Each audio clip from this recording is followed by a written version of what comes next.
dengan saya. Hari ini kita mau belajar Matematika Wajib kelas 12 dengan materinya adalah peluang. Hari ini kita mau belajar apa sih konsep peluang itu? Peluang atau nilai kemungkinan adalah perbandingan antara kejadian yang diharapkan muncul dengan banyaknya kejadian yang mungkin muncul atau ruang sampelnya. Bila banyak anggota A yang diharapkan muncul dinotasikan sebagai N dalam kurung A, dan banyak kejadian yang mungkin muncul atau ruang sampelnya dinotasikan N dalam kurung S, maka peluang kejadian A dapat dinotasikan sebagai P dalam kurung A sama dengan NA dibagi dengan NS, dengan NA adalah yang diharapkan dan NS adalah ruang sampelnya.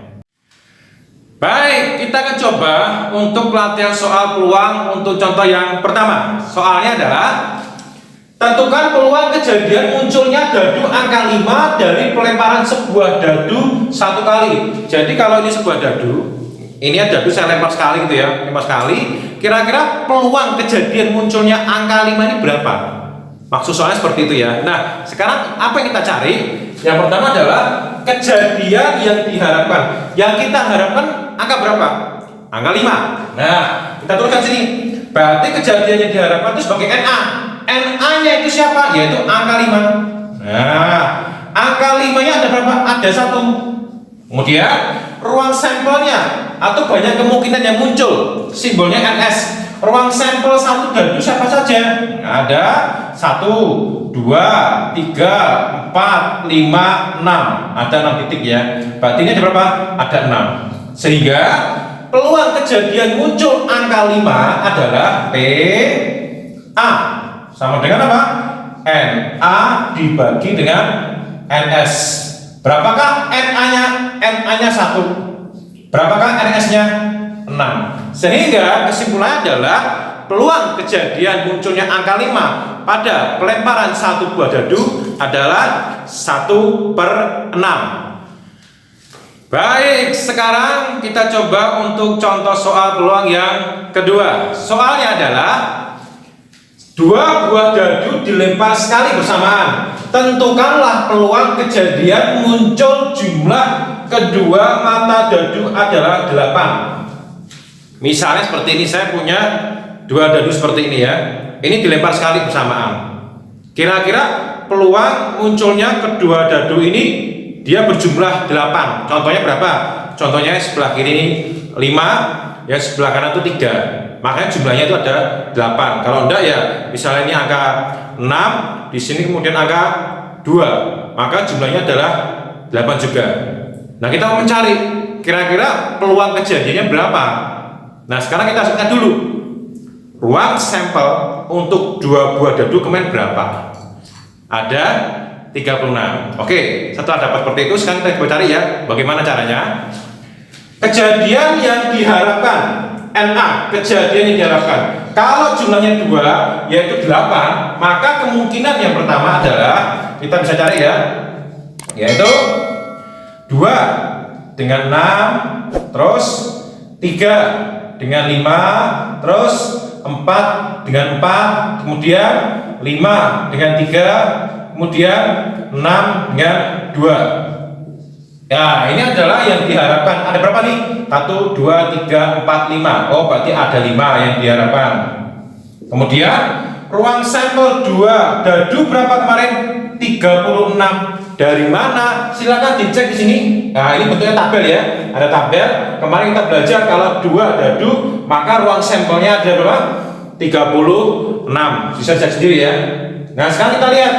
Setelah dapat seperti itu, maka peluang kejadian muncul jumlah kedua mata dadu adalah 8. Bagaimana caranya? Berarti P A sama dengan N A dibagi dengan NS. Berapakah NA-nya? Oh, NA-nya 5. Yang diharapkan ada 5. Kenyataannya ruang sampelnya berapa? 36. Nah, jadi peluang kejadian muncul jumlah kedua dadu 8 itu adalah 5/36. Oke, sekarang kita coba untuk contoh soal peluang yang ketiga. Soalnya adalah 3 koin logam dilempar bersamaan sekali gitu ya. Tentukan peluang kejadian muncul minimal 2 gambar. Jadi 3 koin logam itu dilempar bersamaan sekali. Sekarang kita cek dulu. Yang pertama adalah ruang sampel. Kalau 3 koin logam bagaimana? Tekniknya adalah kita menggunakan diagram cabang. Seperti apa? Seperti ini. Kalau 1 koin, maka kemungkinannya cuma angka sama gambar. 1 cabang ya. Kalau 2 koin, cabang lagi kedua. Angka gambar lagi, angka gambar lagi. Kalau dia 3 koin, maka kita buat cabang lagi ketiga. Cabang pertama, cabang kedua, cabang ketiga. Angka gambar, angka gambar, angka gambar, angka gambar. Setelah semua seperti itu, berarti kemungkinan yang pertama adalah angka, angka, angka. Tulis ini. Ini angka, angka, angka. Kemudian angka, angka gambar, angka, angka gambar. Kemudian angka gambar, angka. Angka gambar angka, angka gambar gambar. Nah, ini ya, angka gambar gambar. Kemudian gambar angka angka. Ini gambar angka angka. Kemudian gambar angka gambar. Sini gambar angka gambar. Kemudian gambar gambar angka. Ini gambar gambar angka. Yang terakhir gambar gambar gambar. Gambar gambar gambar. Sekarang kita cek tujuan yang kita cari, kejadian yang diharapkan. Yang diharapkan berapa? Minimal 2 gambar. Sekarang kita cari yang minimal 2 gambar yang mana? Minimal 2 gambar. Kita cari yang pertama adalah ini. Ini minimal 2 gambar. Apalagi? Minimal 2 gambar. Oh, ini juga GAG, AGG, GAG. Kemudian minimal 2 gambar. Ada lagi GA. Kemudian GGG. Karena dia minimal 2 gambar, berarti 3 gambar juga boleh. Sehingga kita bisa peroleh berapakah NA-nya. NA-nya ada 4. Pertanyaan gini, berarti ruang sampelnya berapa? Ruang sampelnya adalah 1, 2, 3, 4, 5, 6, 7, 8. Berarti kita dapat nih, dapat ruang sampelnya atau NS sama dengan 8. Sehingga peluang kejadian muncul minimal 2 gambar adalah P dalam kurung A sama dengan apa? NA dibagi dengan NS. Berapakah NA-nya? Oh, 4. Yang diharapkan ada 4 yang diharapkan. Kenyataannya berapa ruang sampelnya? Ada 8. 4/8. Bisa nggak diperkecil? Bisa menjadi 1/2. Baik, sekarang kita coba untuk contoh soal peluang yang keempat. Soalnya adalah 1 pak kartu bridge atau remi dikocok bersamaan dan diambil 1 kartu. Tentukan peluang kejadian munculnya kartu bergambar cek.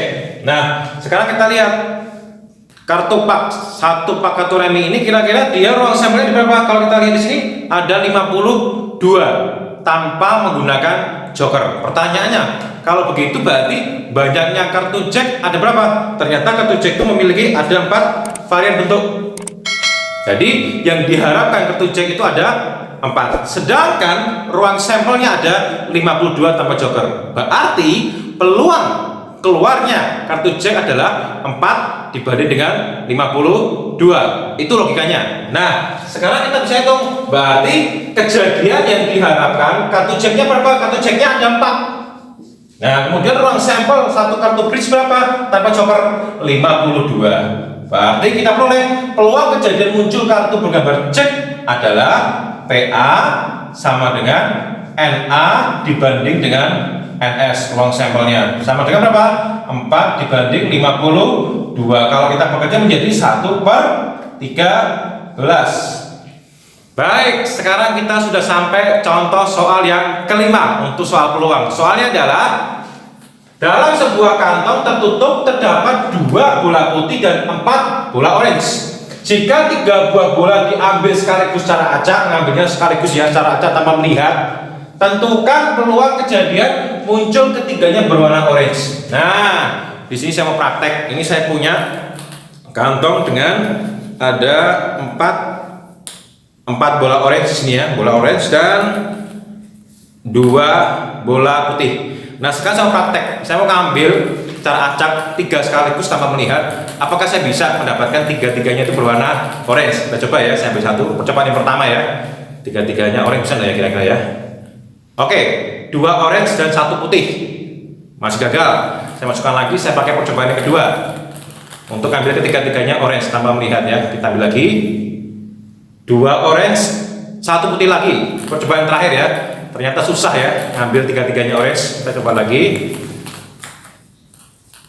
Masih 1 putih dan 2 orange. Sekarang kita mau cari tahu kenapa kok begitu susah ya. Bagaimana sih cara menghitungnya? Ya kita hitung ya. Caranya bagaimana? Jawabnya adalah kejadian yang diharapkan ketiganya orange, Na, orange. Orange ada berapa? Ada 4. Mau diambil berapa? 3. Berarti kita mencari cara pengambilan 3 orange dari 4 orange yang ada. Menggunakan apa? Menggunakan kombinasi. Kenapa kombinasi? Karena ada kata-kata acak di sini, acak. Kombinasi berapa? 4 orange diambil 3. Berarti sama dengan 4 faktorial dibagi 1 faktorial kali 3 faktorial. Sama dengan berapa? 4 kali 3 faktorial per 1 kali 3 faktorial. Karena dia sama 3 faktorial, coret-coret 4 bagi 1 sama dengan 4. Nah, Na ketemu. Sekarang kita nyari Ns. Ruang sampelnya adalah banyak cara pengambilan 3 bola dari 6 bola yang ada. Jadi kita ngambil 3 bola dari 6 bola di dalam kantong tadi. Pakai apa? Kombinasi juga. Berarti kombinasi dari 6 bola di kantong diambil 3. Hitungnya sama dengan 6 faktorial dibagi 3 faktorial kali 3 faktorial sama dengan 6 kali 5 kali 4 kali 3 faktorial per 3 kali 2 kali 1 kali 3 faktorial. Karena dia sama nih 3 faktorial 3 faktorial. Coret, coret. 3 2 1 ini 6. Berarti 6 sama 6 coret-coret. Tinggal berapa? 5 kali 4 sama dengan berapa? 20. Na ketemu 4. Ns-nya ketemu 20. Sehingga peluang kejadian muncul ketiganya berwarna orange adalah PA didapat dari apa? Dari Na dibanding dengan Ns. Siapakah Na-nya? Na-nya adalah kombinasi 4 3 ini tadi dibanding dengan kombinasi 6 3. Berapa nilainya? 4 per 20. Kalau kita perkecil menjadi 1 per 5. Baik, setelah kita belajar peluang, kita mau belajar apa sih kisaran nilai peluang itu? Kisaran nilai peluang adalah perkiraan kemungkinan munculnya suatu kejadian di dalam sebuah ruang sampel. Nilai peluang suatu kejadian atau PA itu memenuhi rentang 0 kurang dari sama dengan PA kurang dari sama dengan 1. Yang artinya kalau peluang A-nya atau PA itu sama dengan 0, itu berarti artinya kejadiannya tidak mungkin terjadi atau mustahil. Contohnya misalnya ayam melahirkan, rasa gula pahit, matahari terbit dari barat, itu mustahil. Ya, kalau peluang A-nya sama dengan 1, maka itu adalah kejadian pasti terjadi. Contohnya, setiap manusia di bumi pasti akan meninggal. Atau setiap hari Minggu sekolah pasti libur. Nah, yang kita pelajari adalah nilai rentang di antara 0 sampai 1. Makanya ketika kita mencari nilai peluang, kebanyakan nilainya ada pecahan, bisa setengah, 1/5, 2/13, setengah, 1/4. Itu adalah nilai-nilai rentang di antara 0 sampai 1. Demikian pemaparan untuk materi peluang dan kisaran nilai peluang. Saya berharap anak-anak mengerti konsep dasarnya sehingga ketika mencari nilai peluang tidak bingung. Jangan lupa tetap dukung channel ini dengan cara like dan subscribe YouTube-nya. Kalau perlu, sharekan ke seluruh anak-anak di Indonesia agar mereka juga belajar konsep peluang dengan lebih baik lagi. Terima kasih, Tuhan Yesus memberkati.